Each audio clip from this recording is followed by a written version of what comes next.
With Operation Lucent Arrowhead coming up in 2 days, I wanted to do a summary of everything that happened in Operation Originium Dust so that you can have a refresher before the new story that will be taking place. This won't have the nuance or extra lore of the actual story, so if you want to read that instead, please do so with the Arknights story reader linked in the description. Handy tool that, since you can't read this stuff in-game unless you were there in the first place, which I was not. Let's get to it. We open on Ash, Blitz, Frost, and Tuchanka going to confront a Dr. Levi. Iana and Ella actually show up right away too, just with different art here. Levi activates a reactor he was working on when our gang finds him, and we see first that Iana and Ella are in a completely different place, and Dr. Levi's lab is missing. After Ash wakes up, the Rainbow Six group find themselves in a desert and have to fend off some Originium bugs before they set off to find civilization. We cut to a Rhodes squad of Rangers, Schwartz, Franca, and Liskarm while on their way to a Rhodes Island branch office in Columbia. They are currently traveling through Sargon to get there. The crew talks about Rangers and where he gets his code name from before they are attacked by tons of sand beasts, more than what is normal for the area.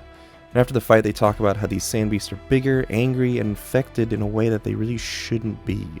Just then they get a call on the walkie from a Rhodes operator asking for help in a town called Long Spring before the comms cut out, so they decide to go there to help.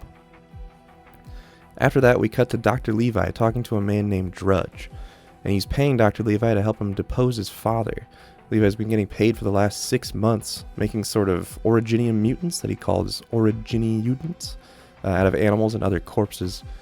We also learn that he's been working on a bigger Originium creation in the background. That 6 months has passed for the Rainbow Six team as well, and they've been staying near an infected zone of a town.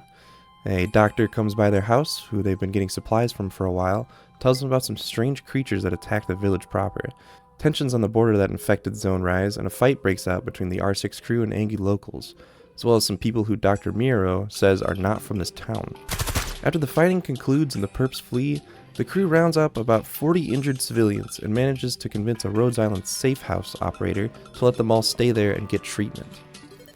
Then we cut back to Drudge and learn that the outsiders who attacked the town were the same mercenaries that Drudge had hired, along with all those creatures Dr. Levi had made. Drudge then confronts Levi again about being fed up that the monsters aren't all powerful. Then we cut back to the Rhodes crew, who has approached the town that is in the middle of the rioting that the R6 gang are holed up at. Back to them, they're looking at the comms equipment trying to fix it to no avail. The circuitry is nothing like Earth's. They are, however, able to gear up with explosives at least at the Rhodes outpost. However, any ammo is completely unusable due to it requiring arts to activate. It's that etched ammo stuff. Suddenly, some more mutants attack the outpost where the Rhodes crew shows up to help. Now with the situation dealt with, our two squads are able to finally meet each other, albeit with some caution, but they catch each other up on the situation in town. It seems like the mercs from Drudge are rounding up the infected for some reason, so Rainbow Six and Rhodes agree to help each other. In a sort of calm before the storm, the group goes over the differences in Originium arts and some upgrades with explosives and fixes with Originium to Blitz's shield. They then agree to take a trip back to the infected quarter to grab the supplies the infected had to leave behind to go to the safe house. After they get back, they find themselves surrounded by not the mercenaries from before, but local Reproba guards. Then we meet the captain of the village guard, the daughter of the local lord, Pikal Tula. After some talking and misunderstanding, Pikal understands that the Rainbow Six group didn't plunder the infected, but she still rounds up the infected to put them back where they live. She calls off the contract even between the Lord and Rhodes Island, and when the infected are rounded up, she leaves. Before our main group splits up, Schwartz offers to tail them to make sure Pikal isn't the one behind the mercenaries, as it seems pretty suspicious. She sees Pikal attacked by the mutants, and after they are dealt with, Drudge shows up and knocks her out with some sort of new machine. We also learn they're siblings and that the local lord is actually dead, with Pikal taking over his manor and his position. As well as capturing Pikal, Drudge also captures Miro, the doctor, who went with her secretly. With them captured, Drudge tells them his plan of burying the infected and then mining their Originium corpses after they die. Yikes. Before the mercenaries can infect Pikal, Schwartz blasts in to save them.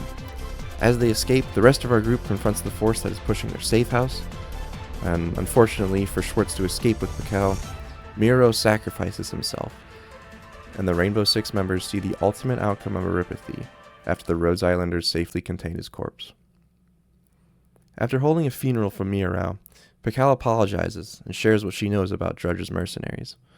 Now that the town isn't inhabitable anymore, Pikal tells them she plans to shelter the infected in her manner, and after talking things over, Tachanka approaches her with a plan. Before we hear that plan, we cut back to Dr. Levi and Drudge is again complaining about the Rhodes Islanders and the mutants not living up to their name, and he strikes the last nerve of Dr. Levi, who reveals that he infected himself to control the animated corpses he's made, much like the Mephisto squads. Dr. Levi then detains Drudge. Back to our main group, the plan of the attack is to lure the weird infected sand beasts out with an originium explosion, and then have another group storm the mine that they know Dr. Levi is supposedly hiding in. The plan is put into action, and a ton of beasts start to pour out of the mine. Rangers and Tachanka share an awesome bonding moment, holding the front line as the others fall back.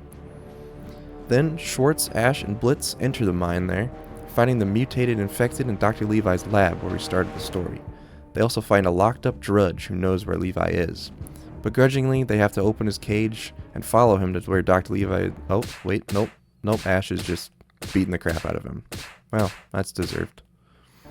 The group continues into the cave and finally finds Dr. Levi, who is behind some bulletproof glass in a giant test chamber. After doing some villain monologuing, he reveals his ultimate creation, shattering out of its enclosure.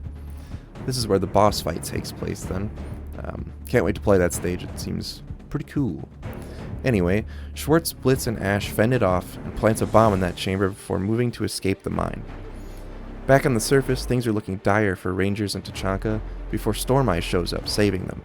He responded to that distress call from earlier, and also calls Rangers the Scimitar of the Bloody Valley. We really need a Rangers altar. Be very cool. Everyone makes it out okay. To round things off, half a month later, Pikal is thanking everyone for their help protecting the town and its people. She offers some rewards to the R6 crew, but they refuse, short of a couple trinkets. The whole group then makes their return to the Rhodes Island land ship. On the ship, the Rainbow Six crew gets permission from Rhodes to stock up there whenever they need, and we end this story with them talking about where to go next, and they decide to hit up Siesta. So, time for some little speculation. I'm wondering what Lucent Arrowhead would actually be about. My guess is just following whatever Ella, Iana, Doc, and Fuse were up to after they got teleported to Terra as well, but hopefully we get to see the gang from Originium Dust and see where they ended up and see how the repairs went in the Sargonian town, but I don't expect much of a time skip really. That being said though, I'm not sure what kind of antagonist we'll have, so, you know, maybe they'll bring something back like that. We'll see very soon, I suppose. For an outro, I just first want to say thanks for enjoying the last video. I did not expect anyone to actually watch it, so this has been kind of crazy. It's very fun reading the comments and, you know, just learning more, because there's definitely a lot of stuff to read. I'm planning on doing like a proper deep dive into everything about the landship eventually, so that would be cool.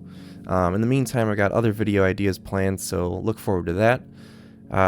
As of right now, there's lots of real life stuff going on, so hopefully there won't be too much of a wait between videos, but if you're interested in the meantime of seeing my friends and I play stuff, we stream every Wednesday over at Schningus Club, which there's a link in the description. Anyway, build your birds. Goodbye.